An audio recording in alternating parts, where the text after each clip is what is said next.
Welcome to Digital Asset News. My name is Rob, and today I want to show you the best explanation I've ever heard as to what Bitcoin is, how it operates, and how it's going to perform in the future. And to do that, I'm going to need help from, this is Peter von Valkenburg, and he's a research director over at Coin Center. And Coin Center is based in Washington, D.C. It's the leading nonprofit research and advocacy center focused on the public policy issues facing crypto and decentralized computing. The mission is to defend the rights of individuals to build and use free and open crypto networks.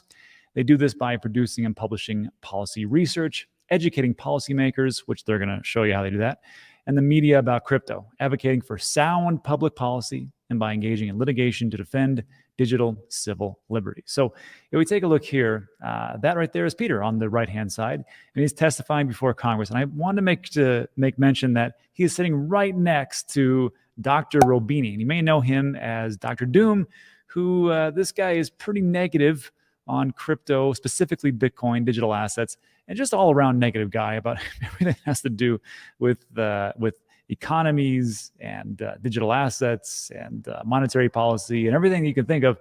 This guy is right next to Peter. So I was very impressed with the way that Peter stated this explanation as to Bitcoin.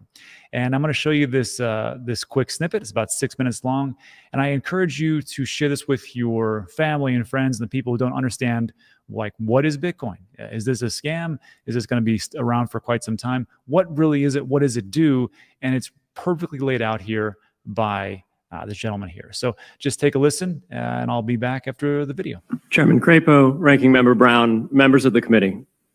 Thank you for the opportunity to speak with you today. My name is Peter van Valkenburg, and I'm the Director of Research at Coin Center, an independent nonprofit focused on the public policy issues affecting cryptocurrency and public blockchain networks. What is Bitcoin? Bitcoin is the world's first cryptocurrency, and it works because of the world's first public blockchain network. What does Bitcoin do? It's simple. It lets you send and receive value to and from anyone in the world using nothing more than a computer and an internet connection. Now, why is it revolutionary?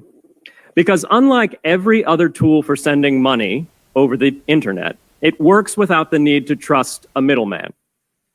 The lack of any corporation in between means that Bitcoin is the world's first public digital payments infrastructure. And by public, I simply mean available to all and not owned by any single entity. Now, we have public infrastructure for information, for websites, for email. It's called the internet. But the only public payments infrastructure that we have is cash, as in paper money. And it only works in face-to-face transactions. Before Bitcoin, if you wanted to pay someone remotely over the phone or the internet, then you could not use public infrastructure. You would rely on a private bank to open their books and add a ledger entry that debits you and credits the person you're paying. And if you both don't use the same bank, well, then there'll be multiple banks and multiple ledger entries in between. With Bitcoin, the ledger is the public blockchain, and anyone can add an entry to that ledger, transferring their Bitcoins to someone else. And anyone, regardless of their nationality, race, religion, gender, sex, or creditworthiness, can for absolutely no cost create a Bitcoin address in order to receive payments digitally. Bitcoin is the world's first globally accessible public money. Is it perfect? No. Neither was email when it was invented in 1972. Bitcoin's not the best money on every margin. It's not yet accepted everywhere. It's not used often to quote prices, and it's not always a stable store of value. But it is working, and the mere fact that it works without trusted intermediaries is amazing. It's a computer science breakthrough, and it will be as significant for freedom, prosperity, and human flourishing as the birth of the internet. And Bitcoin is just the beginning. If we can replace private payments infrastructure, then we can replace other private choke points to human interaction as well. Now, why should we want to build more public infrastructure? Why should we embrace blockchains over corporate intermediaries? Why should we tolerate their inefficiencies and work to make them better, why should we want the pioneers of this technology here in the United States and not fleeing overseas? A simple reason: because the corporate intermediaries providing today's critical but privately owned infrastructure are becoming fewer, larger, and more powerful, and their failures are increasingly grave.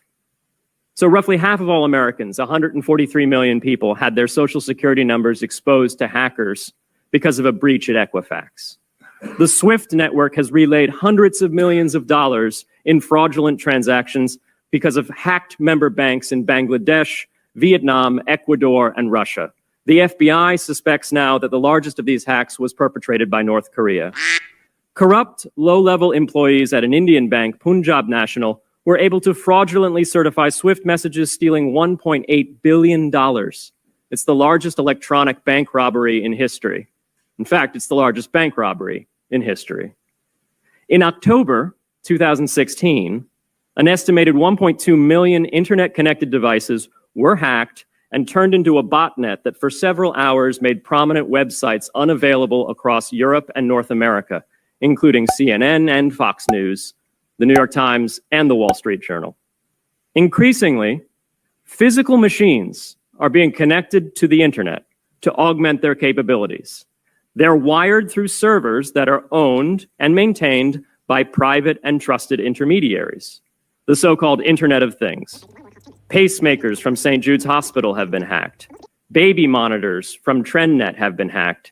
And Jeeps from Jeep have been hacked to the point where they can be remotely commandeered and driven off the road. Now, those vulnerabilities are inescapable in systems that have single points of failure. It doesn't matter if the point of failure is a corporation or if it's a government. There shouldn't be a single point of failure. Similar choke points existed before the internet. If you wanted to deliver a message, you'd have to go through one of 3 television broadcasters or a handful of newspapers. Private corporations are essential, but no critical infrastructure should rely on 1 or 2. The internet removed single points of failure in communications infrastructure and ushered in a wave of competition among new media corporations building on top of its public rails. Blockchains can similarly disintermediate critical payments and IoT infrastructure. The technology is not yet ready to answer all of those questions today, but it is our best hope. And as with the internet in the 1990s, we need a light touch, pro-innovation policy to ensure that these innovations flourish in America for the benefit and security of all Americans. Great. So I hope that made sense. I got to tell you, I probably listened to that about 10 times. Perfect way to explain what Bitcoin is, how it all works, and of course, what's going to happen in the future as we progress and move forward. And the last thing I will say is this. There was a good explanation as to, as far as like new technologies, specifically Bitcoin and moving into the next century. And they talked about in the early days of mankind, we discovered steel, iron ore, and all those things. And when we first discovered it, we didn't really know what to do with it. Then we figured out, well, we'll put it on, we'll make arrowheads, we'll make swords, we'll make shields. Then moving forward, okay, well, maybe we'll make this into siding and actually into buildings. Then we'll make it into cars. Then moving forward, we figured out maybe we can make this into some fabric for space shuttles or other vehicles. And then moving forward, who knows what we're going to use steel with. So I think it's the same thing with crypto, Bitcoin, digital assets. It's a great technology. We're trying to figure out exactly where everything fits in. And it's going to look a lot different from today than as we move forward into the next 10, 20, 50 years. So that's it for today. So if you like today's video, give it a thumbs up. Also consider subscribing. A lot of things we talk about on this channel, mostly news that is time sensitive, and a couple of education pieces. And that's it. So thanks so much. I appreciate it. And I'll see you on the next.